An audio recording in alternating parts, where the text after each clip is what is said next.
What's up, everybody? It's Adam, aka DJ KoASTA, aka Cali Coaster, aka Punkvid Music, aka Punkvid619. Yes, I threw out that first handle that a lot of you probably don't know. I go by the moniker DJ KoASTA on SoundCloud. I am an up-and-coming karaoke host and DJ. We're going to get to that later in this video, but for this video, I thought it'd be a little bit fun to share some of my experiences, some of my knowledge growing up as a roller coaster and theme park enthusiast. I grew up in an era in which roller coasters were starting to get bigger, faster, longer, more thrilling than their earlier counterparts that were mainly made of wood. I grew up in the 80s. I consider myself a 90s kid because I remember more of the 90s than I do the 80s. But I do have some memories of going to amusement parks and theme parks back in the 80s. And I'm going to share some of that with you in a little bit. These two boxes here aren't there just because it's a cluttered space. I do want to do a bit of a show and tell and share some of my memorabilia, some souvenirs, and some of my favorite things that I got while going to the parks. Most of it has to do with paper maps. Yes, maps used to come in paper form at most parks when I was growing up, and until probably a few years ago, there were no apps for theme parks. There were no digital tickets. Everything was in physical paper form, and those are some of my favorite souvenirs because I have memories attached to those, which is why I have boxes full of them. This is only a small portion of what I kept. These are my favorites. So I'm wanted to share some of that with you while we go through this video. Like I said, I'm also going to share some knowledge and experience that I gained as an enthusiast going to parks. I do have years of experience being what used to be annual pass holder with Disney. I did not rejoin when they came out with the Magic Key after the pandemic. 2019 was the last year I was a pass holder, and my pass expired just before the pandemic started. So when we renewed our passes, not even 2 months later, Disney and pretty much every major attraction announced that they were going to be shutting down till the government can get a handle on the situation and we can get coronavirus under control. We all know how that turned out. Everybody has their thoughts and opinions. Personally, for me, knowing what I know about how communicable diseases and viruses spread just through reading history, yes, history does always repeat itself. It was almost 100 years before that the Spanish flu happened, but this video isn't about that. This video is about the fun side of things, the best things in life, having a good time, making memories, and so let's get started. So, like I said, I want to share a lot of knowledge and experience that I gained. I spend not a lot of time, but a fair amount of time browsing YouTube and watching what different amusement and theme park creators and roller coaster enthusiast creators have to offer on their channels. And for the most part, most of it's pretty cool. It aligns with what I believe, but there are creators out there that are solely there, I feel, as phantom marketing agents for the parks, especially when it comes to the Disney side of content creation. And what I mean by that is there are a lot of creators that will push the extra offerings that these parks have, especially when it comes to the skip the line passes or lightning lane, fast pass, flash pass, whatever park it is. These creators seem to be pushing on that. And part of the problem is, especially with Disney, it is tied into an app on your phone. It's not something that you can physically go out and get. It's something that you have to be staring at your phone, and there's certain timelines and time frames in which you can obtain those. And I was watching another creator that I like to follow. Honestly, he doesn't fall into the category as most creators, just like I feel like I don't, because I'm not just about pushing content to get clicks, likes. He does it for the love of the game, which is why I do it too. He wants to share his knowledge, and if you like it, cool. If you don't, that's fine. Just keep scrolling, move on to the next YouTube video, watch the next unboxing, watch the next video game walkthrough, whatever it is. Just don't bash those channels just because they're not catered to what you're looking for. If it's not what you like, fine. Not everybody likes the same thing. Not everybody has to like what people put out there, but please do not bash creators. Do not talk crap on their comment section about the stuff that they posted. If you didn't like it, cool. Don't engage. Just move on to the next video and get over it, because life is too short to go on a internet tirade and rant about something that you didn't like for whatever reason. Just keep moving. Anyway, back to the app thing. So again, this is new technology for me when it comes to going to theme parks. I'm used to going to the park with maybe my wallet, and yes, in the later years I did have my phone, but I mainly use that for documenting my experience, whether it be with photo or video or, things like that, for my own personal use. It wasn't something that I constantly had on me as a tool to navigate the park. There were park maps for that. Back in the day, Disneyland used to offer paper fast passes, and it was a similar concept, but I feel like getting a paper fast pass was a less stressful experience. It was a less involved experience because you were still in the moment. You weren't taking your eyes away from the experience by staring at a screen. You were actually actively moving towards that location to go get that paper fast pass from the distribution center for whatever attraction it was you were going to. And it left you in that moment. Smartphones take you out of that moment. It doesn't matter if you're using the app while you're in the park for the park, you're still being taken away from that moment. You're missing some of the details, some of the stuff that the parks have spent money on to provide to help create that experience for you. And that stress is not something that you want to bring with you. You shouldn't be leaving your vacation destination, going home, feeling like you need a vacation because you were so stressed out during that entire trip, trying to book the reservations, book the fast pass, book the Genie Plus, book whatever it was that was taking you out of the moment of enjoying just being there. And I don't have all of them, but here's a small collection of some of the fast passes I gathered. Yes, cast members technically were supposed to collect them from you as you were going to the attraction, but in the later years, they actually added a turnstile type scanning system similar to when you scan your pass or your ticket at the entrance. It just scanned it and basically made it invalid once it was scanned. It was void, no longer able to be used again. So in the later years, you did get to keep the paper fast passes on top of the ones that the cast members forgot to collect as you were going through the fast pass queue to get to the attraction. But it's kind of cool, little piece of Disney history. Never again will anybody be able to collect these. This is done. This is gone. But I'm glad that I have them because it's a reminder of the experiences and the fun that I had. Like I said, yes, it's a similar situation in which you may be racing to the Fast Pass distribution center, but you're still seeing what's going on around you. You're still part of the fun. You're still part of the excitement. You're not taken out of that. You're just, kind of moving a little bit faster through it, but you probably still saw a lot of the details and stuff that the park spent money on and spent time on to provide for you to enhance your experience.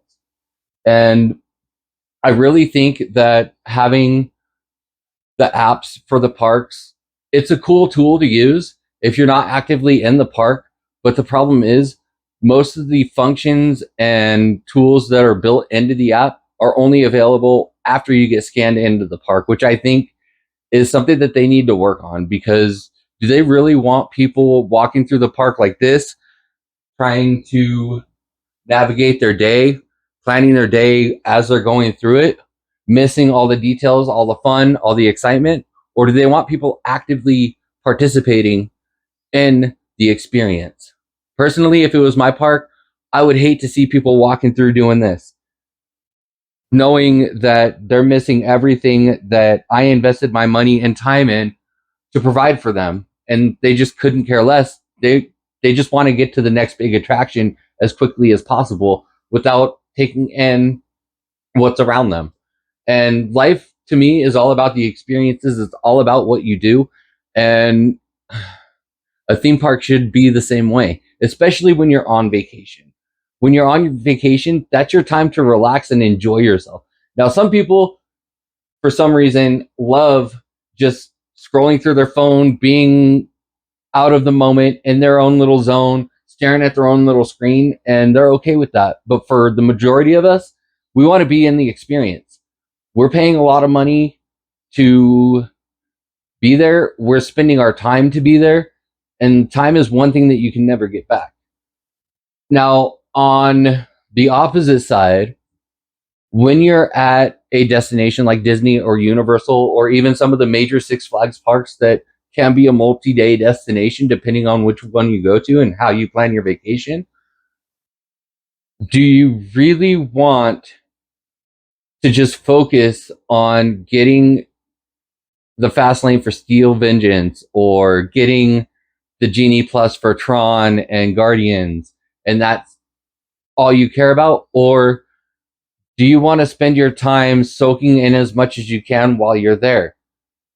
And the reason I bring this up is because we're so in the mindset of we want it yesterday, not tomorrow, that we forget that one of life's joys is what comes next, what's next, rather than the here and now. Now, even with the skip the line and all these other options that parks have to help you enjoy as much as you can in the time that you're there, you're kind of denying yourself the opportunity to be like, well, we didn't get to do that this time, but we'll keep it in mind for next time.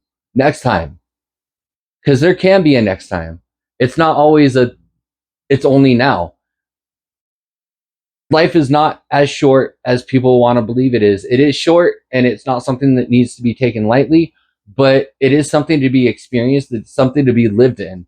And sometimes disappointment comes along with that. And that disappointment could just be, oh, well, we didn't get to do this now, but you know what? We didn't waste all our money on these upcharge tools and options that the park had. So maybe we can put the money that we could have spent that we still have left over towards our next vacation to come back, and we'll do the same thing again. We'll go on those key attractions that we know we like, but we'll make time to try to experience new ones and maybe just spend a day just walking around. Your trip doesn't have to be just about going from attraction to attraction. One of the greatest benefits of being a pass holder for me was the ability to just slow down, enjoy being there, and take a look around, see what the Imagineers have come up with, or, if you're not a Disney park, see what, the arts and design department came up with, or even taking a couple shows, or just find a cool spot, sit down, relax, and just laugh at everybody else that's just rushing through trying to get as much done as they can before they have to leave or before the park closes. Because why not? I mean, there can be a next time. It doesn't have to be just the here and now. And with my annual pass, I got really into photography because one of my favorite things to do, especially at Disney parks, is to take a look at the minor details that they throw in. Everybody knows about the famous Coke Corner dual colored light bulb, but has anybody taken the time to really just look and appreciate it? Or is it just a quick post on Instagram? Hey, look what I saw. The same picture that millions of other people have taken and posted to their social medias as well. But has anybody taken the time to think about how ingenious that was? Walt Disney saw a problem, came up with a quick solution, and it became one of the most iconic locations on Main Street that is not an attraction. And because of that, it kind of became its own attraction, which is really cool. I mean, it's a minor detail like that that enhances your experiences and enhances your fun. Even though you're not the first person to see it, you saw it, and it's kind of cool. Appreciate that, enjoy it. But anyway, yeah, I'm kind of rambling a little bit. I don't script my videos. I just do it straight off the top of my head. So if I start to ramble, bear with me. We will get back on track. No pun intended. But moving on, another thing that parks used to offer that I wish they really did that will take you back into the moment and off of your phone.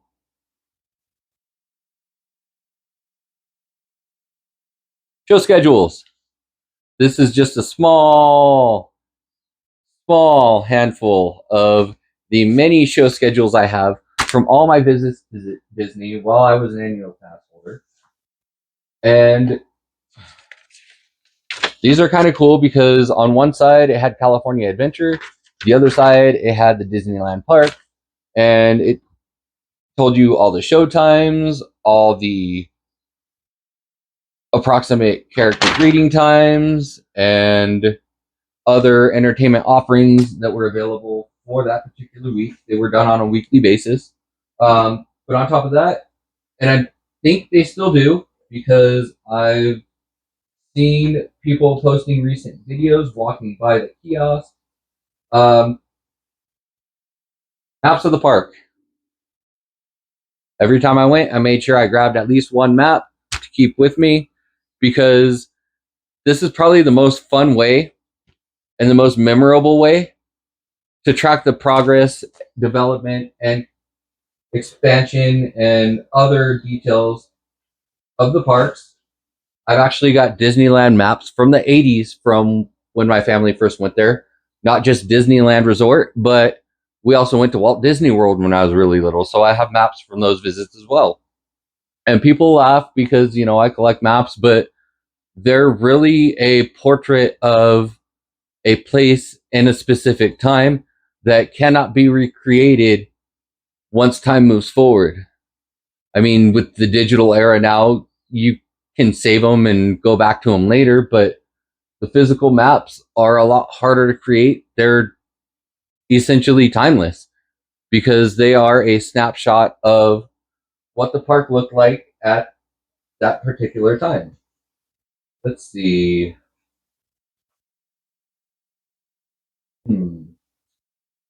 Which one's the oldest? Oh, I don't want to spend too much time going through that, but another fun thing that I did was I don't care. I was an adult. I like to collect their buttons.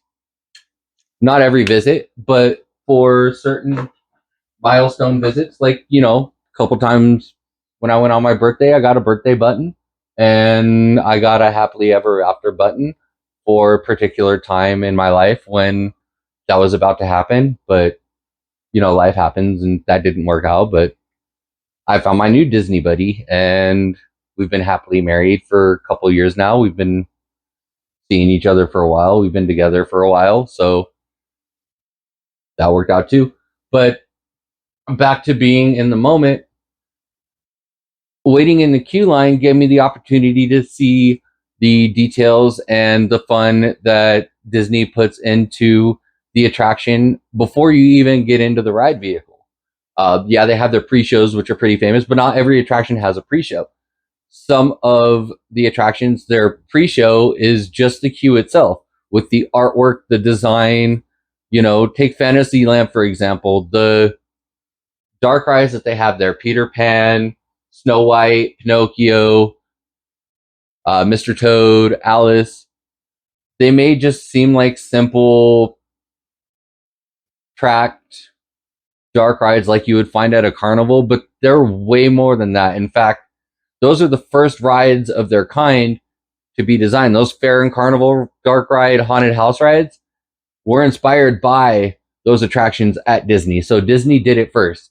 And even just the facades and the buildings themselves tell a bit of a story. Disneyland, Fantasyland went through a major overhaul, and I believe the year I was born, 1983, it got a huge facelift to the Fantasyland that we know today. Before then, it was more of like a medieval fair style where the ride building facades on the outside were kind of like medieval circus type tents. So that's another thing that Disney does is they're constantly changing. And even if you were at the park, a week ago, it may look a little bit different when you go next week. Take the time to appreciate that. Take the time to look around and see what's different. If it's been a year since you visited, there's definitely a lot of things that have changed. Maybe not major attraction changes, but maybe just some new plants or new paint, new color schemes in some of the areas, or a reworked attraction queue. Haunted Mansion recently went through a major overhaul of the outside courtyard. I did a video talking about that previously, as well as the Tiana's Bayou Adventure, where it changed from Splash Mountain to Tiana's Bayou Adventure. I'm not going to get into that because that's still controversial. And again, that was in my previous video. So these are just some things that the parks do that if you're staring at your phone, you might miss. So put your phone away. Don't worry about getting the Genie Plus Lightning Lane next available time. I mean, if it's a limited offering such as, a virtual queue or something that closes at a certain time and fills up quickly, do your best to get that, but don't get stressed out if you miss it. There's always another opportunity. There will always be another opportunity, even if it's not at that park, to get that kind of experience. Granted, Disney parks try to vary their experiences from other parks, but let's be honest, everybody copies off Disney. So even if it's not at a Disney park, you can still find that same Disney level experience elsewhere if you go to a different park. Maybe not a Six Flags Cedar Fair park, but definitely if you go to a Universal park or, some other park that's a higher tier, more show-based, for sure, you can find an attraction like that. And who knows, maybe you'll be back to that park again and you'll be able to maybe they won't have the virtual queue this time. Maybe you can just go up, walk in into standby and be okay. If it's an hour and a half wait, if it's that important to you, it's that important to wait. Don't take yourself out of the moment by staring at your phone. You're just going to stress yourself out, especially if you don't get that time that you wanted. Just stand in the queue. There's a lot to do when you're standing in the queue. I practiced my photography. I became a really good photographer by being at Disney. I took my camera gear to Disney. On certain rides, you're allowed to take, your personal belongings. So I would take all my camera gear with me and I would practice my photography while standing in the queue. And I've got a lot of pictures from Christmas of 2019, which is probably the best shoot that I did at Disney, that I will be sharing on my channel a little bit later in the season. It's a little too early still for me to do that. We haven't even gotten to Halloween yet, but that is something that I want to share with you guys as a special present for subscribing to my channel and watching all the other crap that you've had to go through to get to that point. So I'm very proud of those photos and I hope you enjoy them as much as I do. Like I said, I will be sharing them later on. Like I said, park maps, I really wish parks weren't doing away with them and forcing you to use your phone while you're in the park because, one, it takes you out of the moment, and two, a lot of the park maps on the apps don't look very appealing. They look kind of boring. Cedar Fair, I'm looking at you. What happened? I mean, I'm just going to throw out a couple examples here. Going to my big box. So here, I've got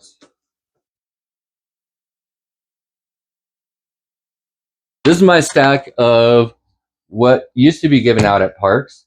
Some you had to pay for, some were given out at the entrance or the toll booth. I've got some old vintage poster souvenir maps from various parks. Here we have Great Adventure from the mid 80s. I believe this was 1986 or 87, when they still had their free fall and lightning loops. So that definitely dates this map quite a bit. Here's 80s Great Adventure guidebook. Pretty much every Six Flags park gave these out in addition to the maps, where it was kind of like an expanded travel brochure for the park. This is a fun one. This was Canada's Wonderland. 87, I believe, is the year that we went, before they even had Vortex. Hershey Park, before they got their GCI, so that was probably like 87 again. Six Flags over Texas, Knott's Berry Farm. I actually worked at this park for a while. That was fun.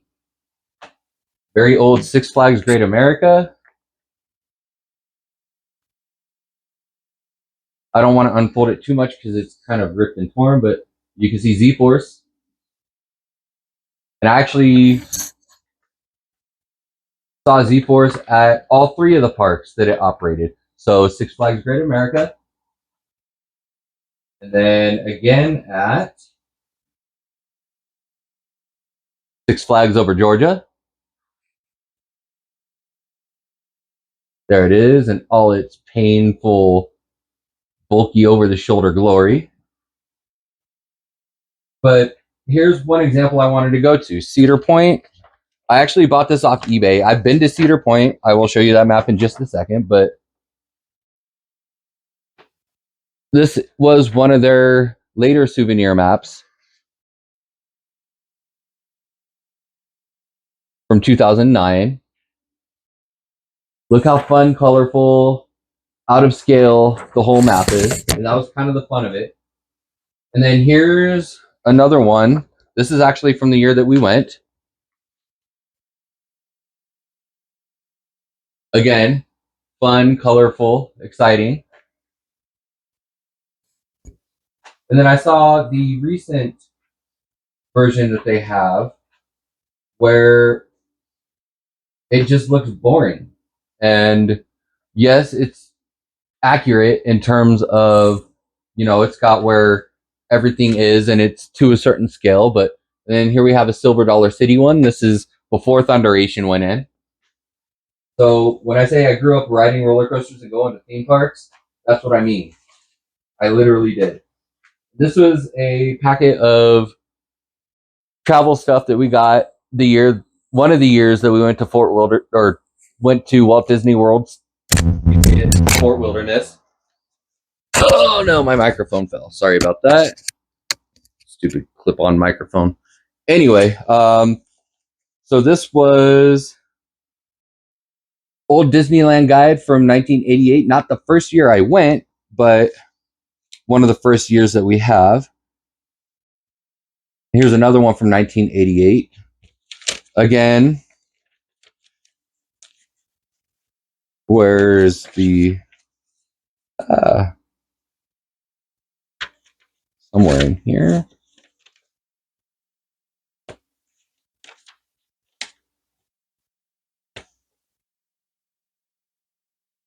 So even Disneyland maps,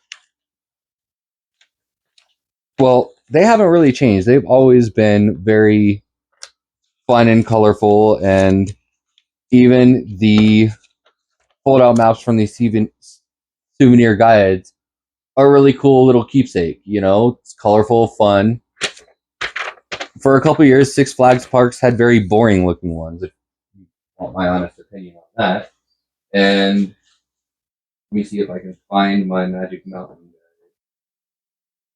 I have it somewhere. It might not be in this box. It might be in another box. But anyway, they they went boring for a little bit, but they also still offered these souvenir maps as well. Here is a very old one. This was from probably, I think, our first visit. Yeah, I had this hanging up in my room for a while. It's falling apart a little bit, but I really wish parks still offered these because they're really fun, cheap souvenir, and again, it captures a specific moment in time for that park. But as you can see, this was before Cyclone, Viper, and Flashback went in. Really wish I had taken better care of these. Sorry about that. But, you know, and then I have a souvenir map from Valley Fair back when Cedar Fair was just Cedar Point and Valley Fair. Again, fun, colorful, exciting, cool stuff. But anyway, like I said, the point of this video is don't worry about the attractions that you're missing. Worry about the experiences that you might be missing trying to get to those attractions because that's something that you can never get back. You can always have an opportunity to go back to the park and explore it again and maybe get to those attractions at another time. But you can never get that time back that you're in the park at that moment. So just enjoy it. Have a good time. Don't stress yourself out. Remember, you're on vacation. You shouldn't go back home feeling like you need a vacation from your vacation. So like I said, a little bit of a show and tell, a little bit of knowledge drop, a little bit of experience, and a little bit more into my background of who I am and why I like to make these videos. Because I really do like making these videos so I can share things with you and kind of create a dialogue. Hopefully, down below, make sure you comment, like, subscribe. Deuces. Actually, just kidding. I got a special treat for you guys. As I mentioned, very beginning of the video, I also go by DJ KoASTA. So, let me clear up my workspace a little bit. Bear with me. I'm still here. I hope you are too, because I think you're going to enjoy this one.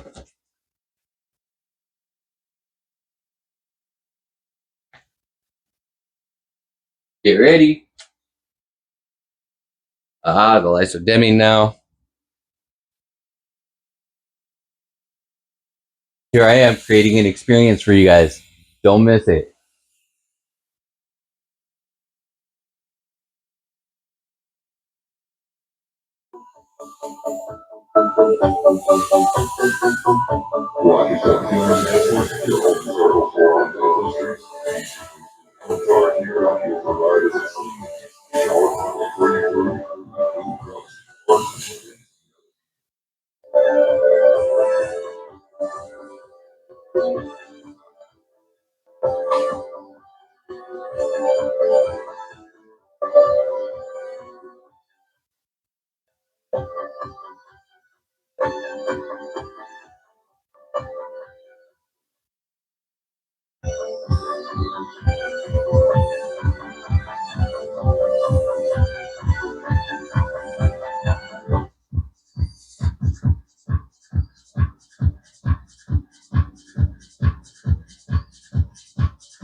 Where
I am, from Amsterdam.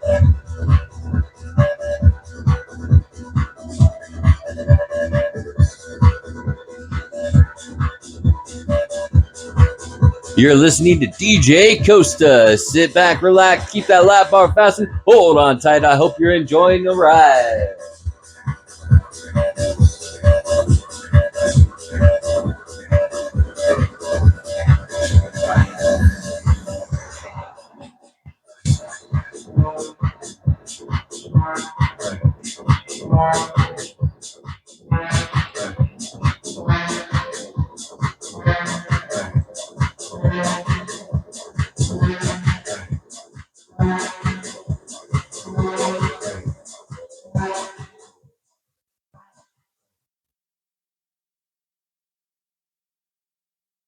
Where I am, because I'm just from Amsterdam.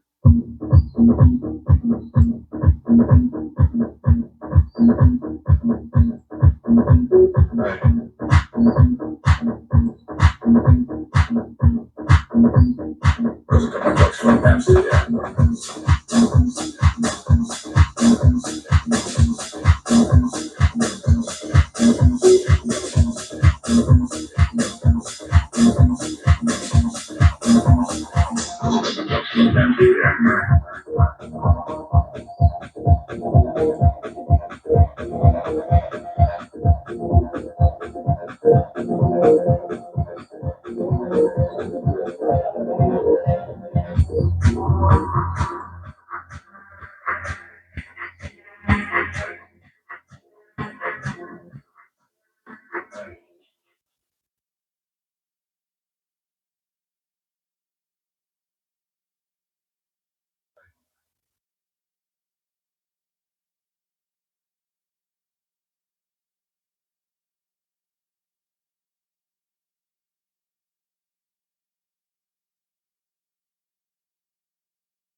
Off my face, don't know where I am, because I got my drugs from Amsterdam.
Right. I hope you enjoyed that little preview of me, DJ KoASTA.